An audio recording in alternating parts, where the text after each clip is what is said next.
Esu Loreta Valuckienė. Šiuo metu dirbu Klaipėdos Stasio Šimkaus konservatorijoje projektų vadove. Gyvenu Vilniuje, dirbu nuotoliniu būdu. Manau, kad mano darbas tiesiogiai gali prisidėti prie šios idėjos įgyvendinimo. Problema, kurią noriu spręsti – patyčios.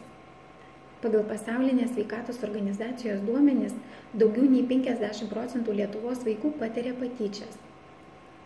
Todėl būtinybė spręsti šią problemą yra šalies masto. Apie tai kalba daugybė žmonių ir institucijų, tačiau problema vis dar labai aktuali šiandieną. Aš siūlau efektyvią priemonę – kompiuterinį žaidimą doriniam ugdymui. Jis skirtas 6–12 metų vaikams.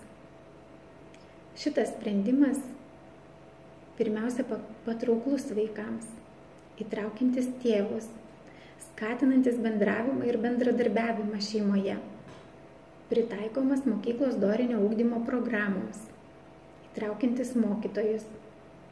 Kartu su žaidimu siūlau metodinę medžiagą skirtą pristatymams.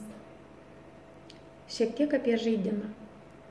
Žaidėjo personažas paklius į įvairias aplinkas ir situacijas, rinksis kaip spręsti užduotis, kaip pereiti lygius, kaups taškus, dorybių pavadinimus. Pavyzdžiui, darbštumas, sumanumas, teisybė. Taip žaisdamas, vaikas pirmiausia susidarys teisingus veikimo modelius, įgis žinių apie dorybes ir išmoks jas vertinti.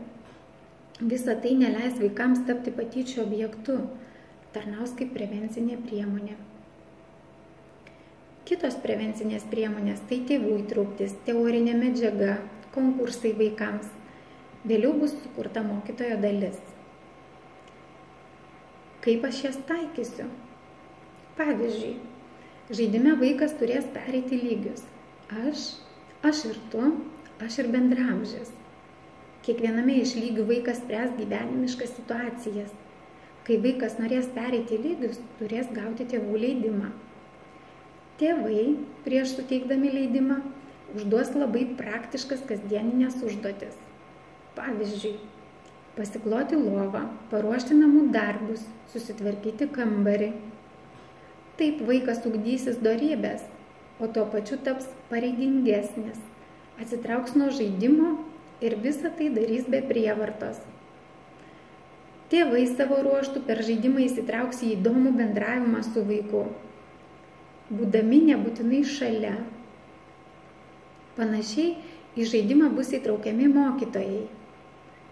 Vėliau šį žaidimą žaidžiantiems vaikams bus organizuojami konkursai.